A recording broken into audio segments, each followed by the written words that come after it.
Avant de plonger dans cette histoire incroyable, pensez à vous abonner à la chaîne et à activer la cloche.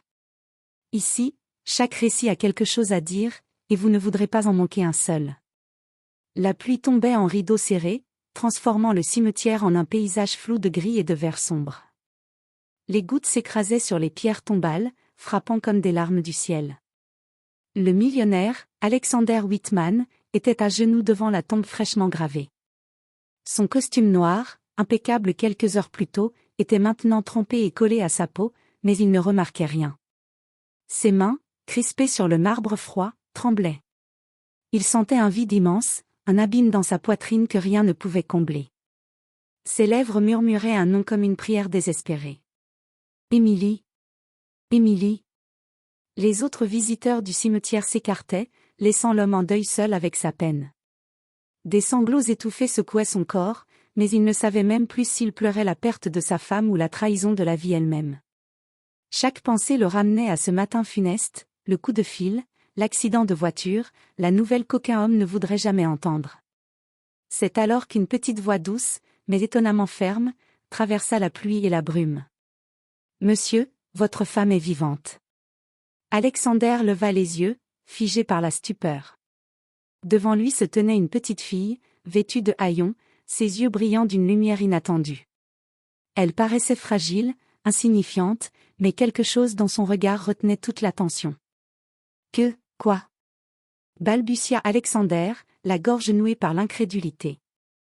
La fillette s'approcha, ses bottes boueuses ne laissant presque aucune trace sur l'allée détrempée. Sa voix était calme, presque assurée. « Vous pleurez devant cette pierre, mais vous vous trompez. Elle n'est pas ici. Elle vit encore, et elle vous attend. » Alexander sentit son cœur s'emballer. Les sanglots se mêlaient à une vague d'espoir et de confusion. Chaque mot de la fillette résonnait dans son esprit comme un écho de la réalité qu'il refusait d'accepter. « Comment est-ce possible ?» murmura-t-il. « Tout ce que je peux vous dire, » répondit la petite, « c'est que parfois, la vie cache la vérité jusqu'au moment où il faut la retrouver. » Elle tendit une main frêle vers lui, et dans ce geste simple, Alexander sentit naître quelque chose qu'il croyait perdu à jamais, l'espoir. L'espoir qu'il pourrait encore revoir Emily, qu'il pourrait réparer ce que la vie avait brisé. Et tandis que la pluie continuait de tomber, Alexander sut qu'il n'était plus un homme en deuil, mais un homme en quête de vérité. Une quête qui allait le mener bien au-delà de ce cimetière, vers des secrets qu'il n'aurait jamais imaginés. Alexander Whitman ne dormait plus depuis cette nuit-là. Chaque minute de silence dans son immense manoir semblait hurler le nom d'Emily. Il revivait encore et encore la scène de la tombe, la petite fille pauvre qui lui avait dit ces mots impossibles. « Votre femme est vivante. » Le matin se leva sur New York, mais la ville ne parvenait pas à chasser l'ombre de son chagrin. Alexander se leva, les yeux rouges et gonflés, et regarda par la baie vitrée du salon. Des pigeons s'agitaient sur les corniches, insouciants, inconscients des drames humains. C'est à ce moment que sa secrétaire, Linda Harper, entra dans le bureau, un dossier à la main. « Monsieur Whitman, je ne sais pas si vous devriez. » Alexander se tourna vers elle, le regard dur mais rempli d'un mélange de colère et de désespoir. « Linda, je n'ai pas le temps pour vos conseils. Ma femme est vivante. Je dois savoir. » Linda, habituée à la détermination froide de son patron, sentit un frisson parcourir son dos. Elle savait que rien ni personne ne pouvait arrêter Alexander lorsqu'il était décidé à obtenir des réponses. Sans perdre une minute, il attrapa son manteau et sortit sous la pluie battante. Le taxi l'attendait devant l'entrée, et en quelques secondes, il se retrouva dans les rues animées, noyé par l'eau et les néons de la ville. Son esprit ne pensait qu'à un seul objectif, retrouver Emily. Il se rendit dans le quartier pauvre où la petite fille l'avait rencontrée. Les bâtiments étaient délabrés, les murs couverts de graffitis et de moisissures, et l'air sentait la pluie et le béton humide. Il chercha la fillette partout, mais elle avait disparu, comme un fantôme. Alors qu'il allait perdre espoir, une voix l'interpella depuis un porche sombre. « Vous cherchez quelqu'un, monsieur Whitman ?» Alexander se figea. Devant lui se tenait la petite fille, ses yeux sombres et perçants, un sourire étrange sur le visage. Elle ne ressemblait plus à l'enfant fragile qu'il avait vu au cimetière. Il y avait quelque chose de résolu, presque surnaturel, dans sa posture. Oui, répondit Alexander, la voix tremblante. Où est ma femme? La fillette s'avança, posant une main sur son bras. Elle est en danger, mais je peux vous aider à la retrouver. Alexander sentit son cœur battre plus vite que jamais.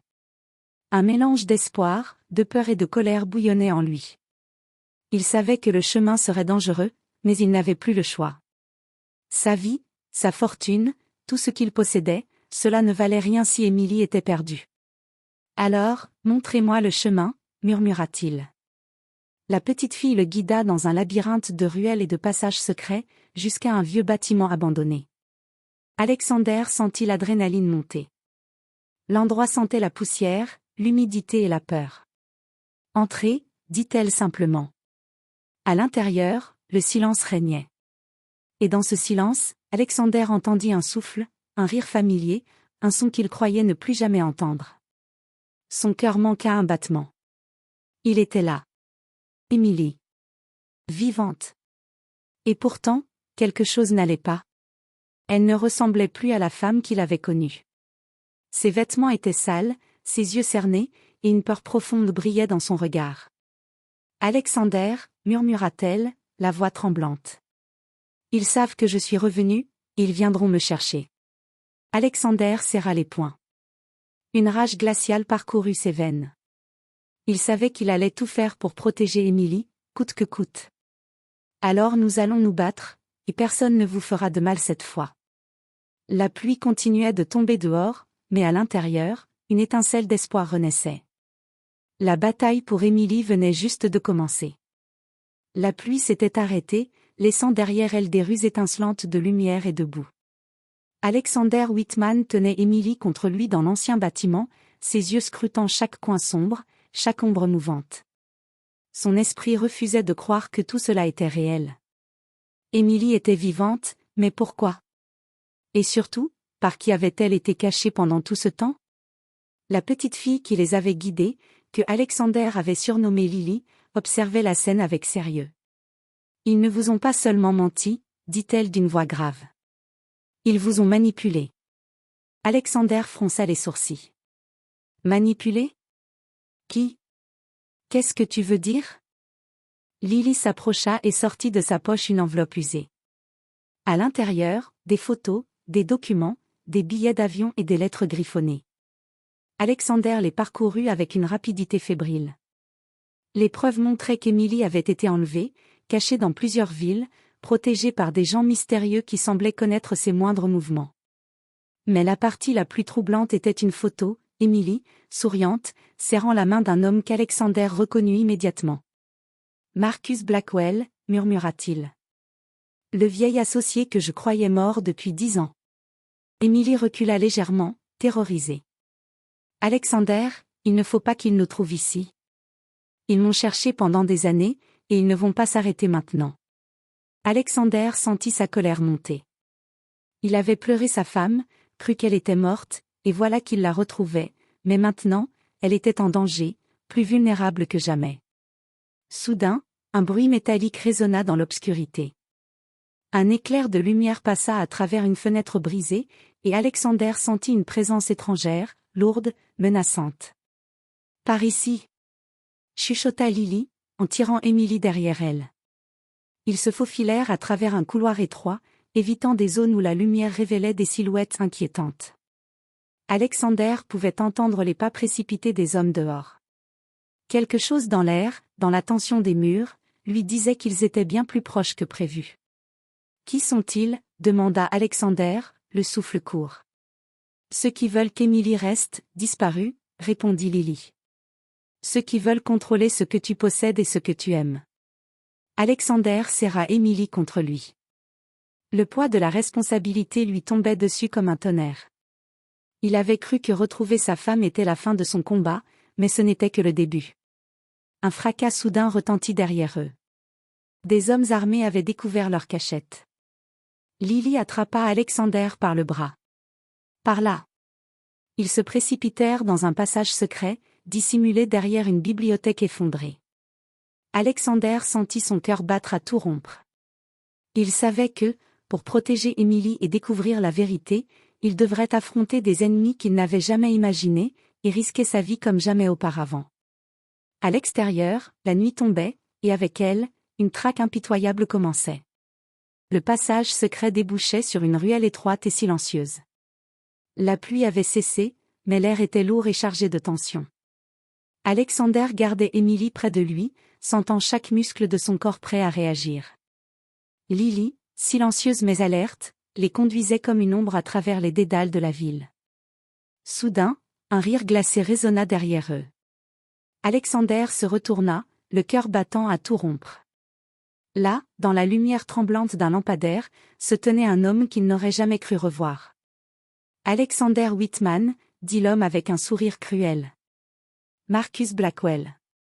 Marcus, murmura Alexander, le visage blême. Tu es, vivant. Marcus s'avança, les mains dans les poches, le regard tranchant comme une lame. Vivant et plus fort que jamais. Mais toi, tu as beaucoup perdu, n'est-ce pas? Emily recula instinctivement, mais Alexander posa une main ferme sur son épaule. Lâche-la. Maintenant. Marcus éclata de rire.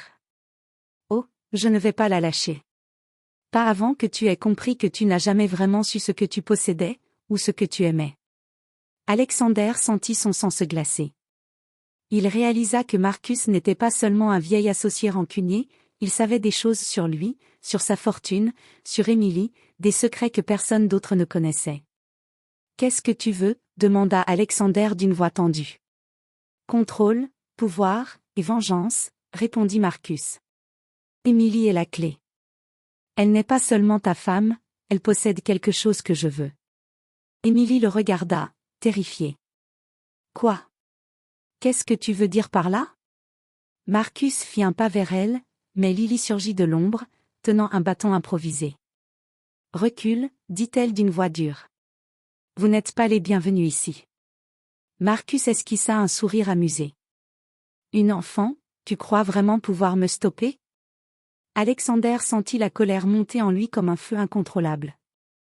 Il comprit que la survie d'Emily dépendait de sa rapidité et de son courage. Il attrapa une barre de métal tombée au sol et se plaça devant elle. « Si tu touches à un cheveu de ma femme, Marcus, je te jure que tu le regretteras. » Marcus rit encore, mais cette fois, son rire avait un frisson d'appréhension. Alexander, poussé par la peur et l'amour, était prêt à tout. Puis, dans un moment inattendu, Emily s'avança, le visage déterminé. « Alexander, je peux l'arrêter. Je sais ce qu'il veut, et je sais comment l'affronter. » Alexander la regarda, stupéfait. La femme qu'il croyait fragile était en réalité plus forte qu'il ne l'avait jamais imaginée. « Emily » murmura-t-il. Un silence pesant tomba, seulement troublé par la respiration lourde de Marcus. Et dans ce silence, une vérité éclata, Emily possédait un secret que Marcus n'aurait jamais dû découvrir. Un secret qui pourrait changer non seulement leur vie, mais tout ce qu'Alexander croyait connaître sur son passé et sa fortune. La confrontation finale approchait. Et Alexander comprit que la bataille pour Emily ne faisait que commencer. La ruelle était silencieuse, seulement troublée par le souffle haletant d'Alexander et Emily. Marcus Blackwell avançait lentement, un sourire cruel accroché au visage. Il croyait contrôler la situation, mais il ne savait pas encore que le vrai pouvoir n'était pas dans la force, mais dans le secret qu'Emily cachait depuis toutes ces années. « Alors, tu pensais vraiment pouvoir me surprendre ?» ricana Marcus. « Emily, tu es à moi. » Emily leva les yeux, les traits figés mais déterminés. Elle inspira profondément et murmura un nom que Marcus ne pouvait ignorer. « Ce nom, tu le reconnais, Marcus. Je suis la fille de Nathaniel Drake. » Le sourire de Marcus se figea.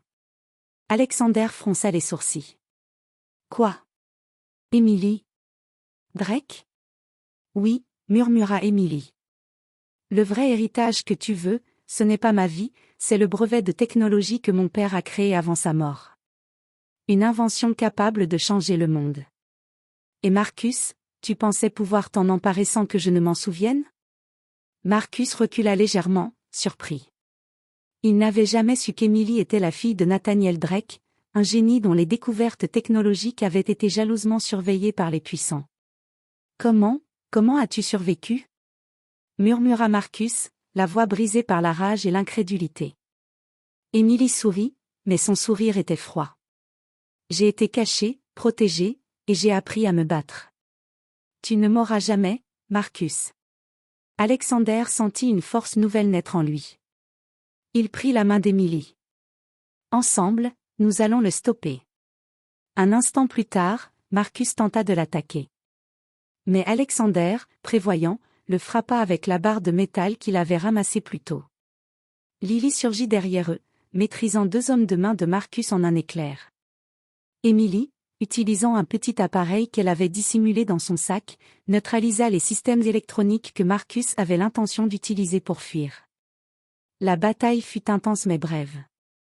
Marcus, désarmé et humilié, recula en voyant qu'il n'avait aucun pouvoir sur eux. Alexander, furieux mais contrôlé, le fixa droit dans les yeux. Tu ne toucheras jamais à Émilie, ni à ce qu'elle possède. Jamais. Émilie, forte et résolue, ajouta. Et maintenant, nous reprenons nos vies. Avec la vérité, et rien d'autre. Marcus fut arrêté peu après par la police, alerté par Lily qui avait tout documenté en secret. Alexander et Émilie purent enfin respirer. La vérité était sortie, le danger était écarté, et la femme qu'Alexander pensait perdue était à nouveau à ses côtés, plus forte et courageuse que jamais. Alors que le soleil se levait sur la ville, Alexander comprit que ce n'était pas seulement Émilie qu'il avait retrouvée, mais aussi l'espoir, la force et la promesse d'un avenir qu'ils allaient bâtir ensemble. Et tandis qu'Émilie lui serrait la main, Alexander sut que plus rien ne pourrait jamais les séparer.